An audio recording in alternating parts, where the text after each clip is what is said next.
തിരുവനന്തപുരത്തേക്കാണ് പോകുന്നത്. അവിടെ പ്രധാന റോഡിലേക്ക് അപകട ഭീഷണി ഉയർത്തി ഉണങ്ങിയ മരച്ചില്ല കിടക്കുകയാണ്. കിള്ളിപ്പാലം സർക്കാർ സ്കൂളിന് സമീപത്തെ റോഡിലേക്ക് നിൽക്കുന്ന മരം വിദ്യാർത്ഥികൾക്കും കാൽനട യാത്രക്കാർക്കും വാഹനങ്ങൾക്കുമൊക്കെ ഒരുപോലെ ഭീഷണിയാണ്.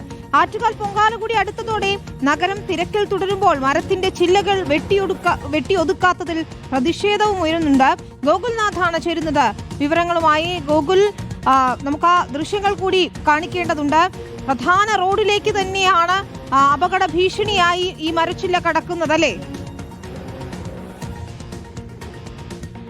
വിനിത, തീർച്ചയായും നമുക്ക് ഈ ദൃശ്യങ്ങളിലേക്ക് ആദ്യം ഒന്ന് പോകാം. ഒരു സ്കൂൾ കെട്ടിടമാണ് കാണുന്നത്. അതിനോട് ചേർന്ന് തന്നെയാണ് ഈ മരങ്ങൾ നിൽക്കുന്നത്. പല മരങ്ങളും ഉണങ്ങി നിൽക്കുന്ന ഒരു സാഹചര്യത്തിലാണുള്ളത്. അതും പ്രത്യേകിച്ച് ഈ കിള്ളിപ്പാലം ഭാഗത്ത് വലിയ തിരക്ക് അനുഭവപ്പെടുന്ന സമയങ്ങളാണ്, പൊങ്കാല അടക്കമുള്ള ദിവസങ്ങൾ. മാത്രമല്ല പ്രവൃത്തി ദിവസം കൂടിയാവുമ്പോൾ സ്കൂളിൽ കുട്ടികളൊക്കെ ഉണ്ടാകും. ഇപ്പോൾ നവീകരണ പ്രവർത്തനങ്ങളുടെ ഭാഗമായി നിലവിൽ നമ്മൾ ഈ കാണുന്ന ബിൽഡിംഗിൽ കുട്ടികളില്ല, പക്ഷെ മറിച്ച് അപ്പുറത്തെ ബിൽഡിംഗിൽ കുട്ടികളൊക്കെ ഉള്ള സമയം കൂടിയുണ്ട്. ആ സമയത്തും ഈ റോഡിലേക്ക് മരങ്ങൾ ചാഞ്ഞു നിന്നുകൊണ്ട് വലിയ ബുദ്ധിമുട്ടുകൾ ഉണ്ടാകുന്ന ഒരു സാഹചര്യം കൂടി ഉണ്ട് എന്നുള്ളതാണ്. ഇതിന് മുൻപിൽ പോളിടെക്നിക് കോളേജ് അടക്കമുള്ളവർ പ്രവർത്തിക്കുന്നുണ്ട്. അവിടെയും ഇതേപോലെ തന്നെ മരങ്ങൾ നിൽക്കുന്നുണ്ട്. വലിയ ബുദ്ധിമുട്ടിലൂടെയാണ് കാര്യങ്ങൾ നീങ്ങുന്നത്. പ്രദേശവാസികൾ പലപ്പോഴായി അധികാരികൾക്ക് പരാതിയായി നൽകുകയും ചെയ്തതാണ്. പക്ഷേ ഇപ്പോഴും പരാതിയിന്മേൽ നടപടികളൊന്നും ഉണ്ടായിട്ടില്ല എന്നുള്ളതാണ് ഏറ്റവും എടുത്തു പറയേണ്ട ഒരു കാര്യം. പ്രധാന റോഡ് കൂടിയാണ്, കിള്ളിപ്പാലം ഭാഗത്തു നിന്നുള്ള റോഡാണ്. ഇവിടെ നിന്ന് ആറ്റുകാൽ ക്ഷേത്രത്തിലേക്കൊക്കെ തിരിയുന്നതിനുള്ള പ്രധാന പാതകളൊക്കെ ഉള്ള ഭാഗം കൂടിയാണ്. ആ ഭാഗത്താണ് ഇപ്പോൾ ഉണങ്ങിയ മരങ്ങൾ വലിയ ബുദ്ധിമുട്ടുകളും പ്രതിസന്ധികളും ഒക്കെ സൃഷ്ടിച്ചുകൊണ്ടിരിക്കുന്നത്. പലപ്പോഴും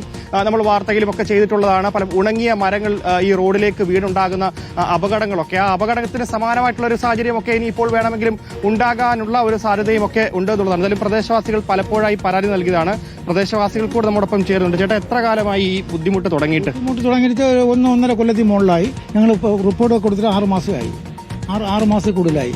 കളക്ടർ കൊടുത്തു, മുഖ്യമന്ത്രി കൊടുത്തു, കോർപ്പറേഷന് കൊടുത്തു, എല്ലായിടത്തും കൂടി എല്ലാം മറുപടി തന്നിട്ടുണ്ട്. പക്ഷെ ആരും ഒന്നും കേൾക്കുന്നില്ല. എന്താ കളക്ടർ അടക്കം പറയുന്നത്? പേപ്പർ കൊടു മാറി മാറി പറഞ്ഞുകൊണ്ടിരിക്കുകയാണ്. സ്കൂളുകാരോട് പറയുമ്പോൾ അവർ പറയുന്നത് SSAക്കാരുടെയാണ്. അങ്ങനെ അവര് മാറി മാറി കാണുന്ന ബിൽഡിംഗ് സ്കൂളിന്റെ ബിൽഡിംഗ് ആണല്ലേ? SSAയുടെ സർവശിക്ഷാ അഭിയാന്റെ ബിൽഡിംഗ് ആണ്. അപ്പൊ അവരാണ് ഇനി നടപടി എടുക്കേണ്ടതെന്നാണ് പറഞ്ഞുകൊണ്ടിരിക്കുന്നത്. അതാണ് ലാസ്റ്റ് വന്നത്. തട്ടിക്കളിച്ചോണ്ടിരിക്കുക, അങ്ങോട്ടും ഇങ്ങോട്ടും പറഞ്ഞുകൊണ്ടിരിക്കുക. ഹെൽത്തിൽ നിന്ന് ലേബറിൽ നിന്നും എല്ലാ ആൾക്കാരും വന്ന് നോക്കിയിട്ട് പോയിട്ടുണ്ട്.